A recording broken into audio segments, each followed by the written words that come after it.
You lose the referendum, are you really serious about quitting politics, or is that just a dramatic statement that you're making?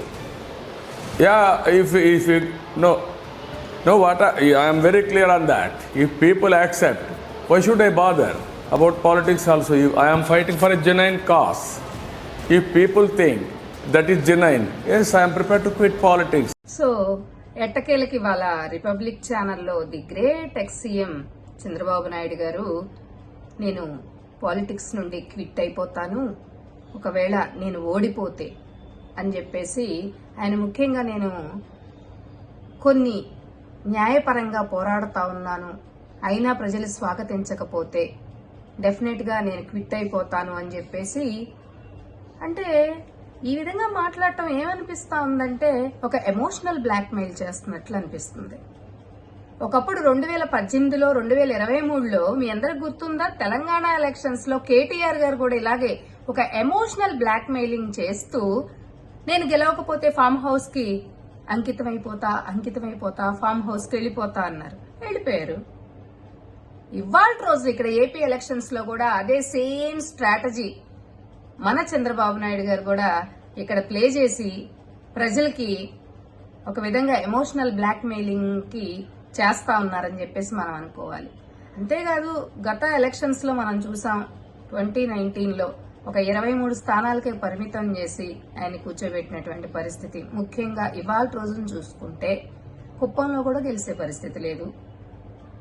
ఒక పక్క కూటమి జనసేనతో కలిపి కూటమి చూస్తే ఆ పొత్తులు కూడా సరిగా వాళ్ళకి సెట్ అయినట్టు అనిపించట్లేదు.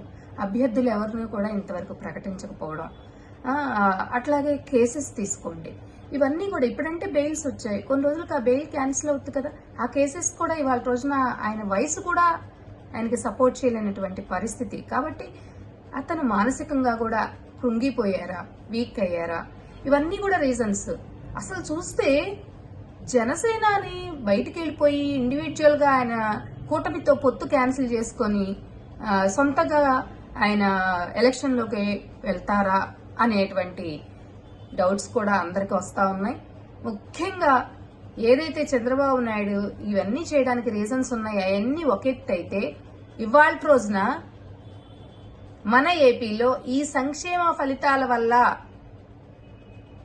ఈ ప్రజలు ఇవన్నీ అనుభవిస్తూ ఇంత ఇదిగా ఉన్నారు. మరి ముఖ్యంగా జగన్మోహన్ రెడ్డి అంత కాన్ఫిడెంట్ గా ఉన్నాడు కాబట్టి నిజంగా నేను ఓడిపోతానా అనే ఆలోచన కూడా ఆయనకు వచ్చే ఉంటుంది. కాకపోతే చంద్రబాబు నాయుడు గారు ఒకటి చేయొచ్చండి, ఒకవేళ ఓటమి పాలవడం గెలవటం అంటే జయాపజయాలనేవి సహజం కదండి, అవన్నీ పరిష్కరించుకోవాలి, జనాలకి కాన్ఫిడెన్స్ క్రియేట్ చేయాలి. కానీ ఈ విధంగా నేను పాలిటిక్స్ నుండి క్విట్ అవుతాను, నేను యుద్ధం నుండి తప్పుకుంటున్నాను, ఇలాంటివి ఎందుకండి? అంటే ఇవన్నీ చూస్తుంటే ఏమవుతుందంటే మళ్ళీ మీకు తెలియట్లా, ఎమోషనల్ బ్లాక్మెయిలింగ్ కాదు, నెగటివ్ లోకి వెళ్ళిపోతున్నారు మీరు. అవునా కాదా? ఒకసారి మీరు చంద్రబాబు నాయుడు గారు బాగా ఆలోచించుకోండి. ఎందుకంటే ఆల్రెడీ మా గవర్నమెంట్ లో, మా జగనన్న ప్రభుత్వంలో ఎలాంటి లూప్ హోల్స్ లేవు కాబట్టి, అలాగే ప్రజల్లోకి మీరు అసలు ఏం మాట్లాడాలో మీకే అర్థం కావట్లేదు కాబట్టి ఇలాంటి మాటలతో క్విట్ అనుకుంటున్నారు అని మేము అనుకుంటున్నాం. కాబట్టి ఏంటంటే మరి నిజాలు మీకే తెలియాలి.